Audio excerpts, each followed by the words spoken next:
So magandang hapon po. Nandito tayo sa Kabayanan o sa palengke ng Mugpog. So ito yung dating talagang may mga ano dito, may mga baratilyo. Ngayon wala na. Okay, aywan ko lang kung maubos yung kanilang mga paninda, hindi natin alam. Ayan, parking area na uli ng mga namimili ang lugar na ito.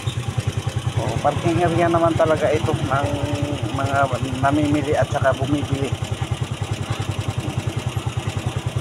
So mga kabiyaheros, so ngayon ay 2025 na January. Okay, so nag-aabang-abang pa rin tayo sa update na ating inaasam-asam na trabaho. Hindi ko lang alam kung kailan mag-update, kailan tayo paluwasin. Basta tuloy-tuloy lang muna. So yun, nakabili na yung aking may bahay ng may ano na kami, may bigas na yan. Naantay ko sila na bumili pa sila ng pang-ulam, kay mahirap kumain na puro kanin. Kailangan may ano din, may ulam din talaga para masaya. Okay, so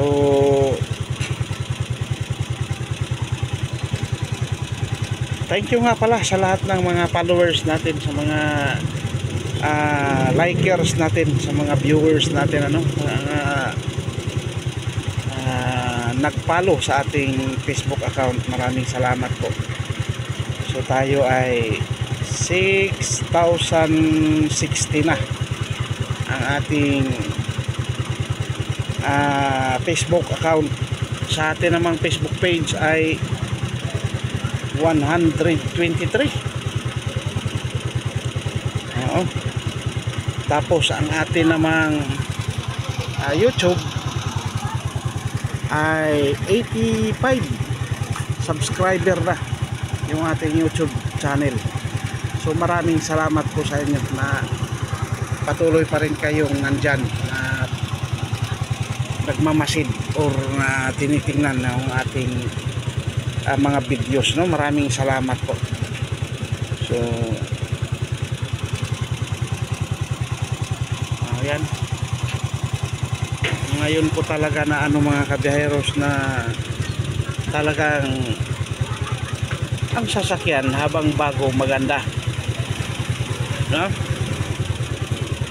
pero pag nagkaedad na rin talaga, nangihingi talaga ng kabahagi, na hanggang ngayon ay hindi ko pa nabigyan ng kabahagi. So ngayon talagang ang sitwasyon ng ating makina, medyo na talaga siya, mahirap paandarin, nagiging hard starting. Hindi ko alam kung may problema ang wirings nito, kasi nadidrain ang battery. Nauubos ba ang laman, ang karga, nadidrain, nagiging hard starting siya. Bago mapaandar ang kuwan, ay talagang pagpapawisan ka muna.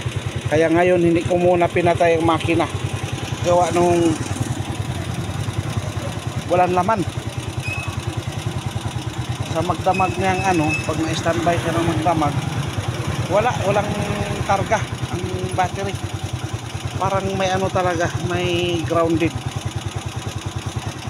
Nagplano nga ako na palitan sana ng wirings, kaso wala pa rin talagang kapirahan.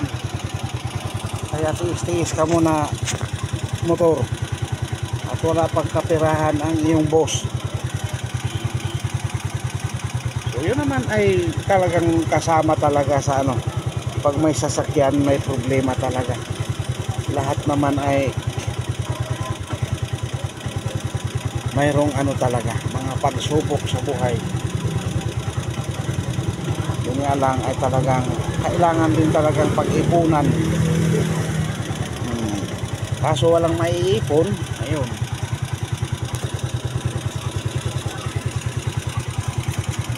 kaya tiis-tiis muna ang Motorstar 175. Baka sakaling magkapira din ay mabilhan siya ng mga wirings talaga na ano. Nagduda talaga ako sa ano, kasi mag 8 years na rin kasi ito. Ano, 7 years 7 years siya, tapos aring kuan ang nauna ng 1 year. Kaya marami na rin talagang ano, mga sakit-sakit. Kaya kung ang tao nga nakakaramdam, ayun, ganun din ang sasakyan. So hanggang dito na lang muna ang ating videos. Maraming salamat po sa patuloy ninyong pagsubaybay. Nag-iiwan ang Kupring Tricycle Vlogger ng bye-bye.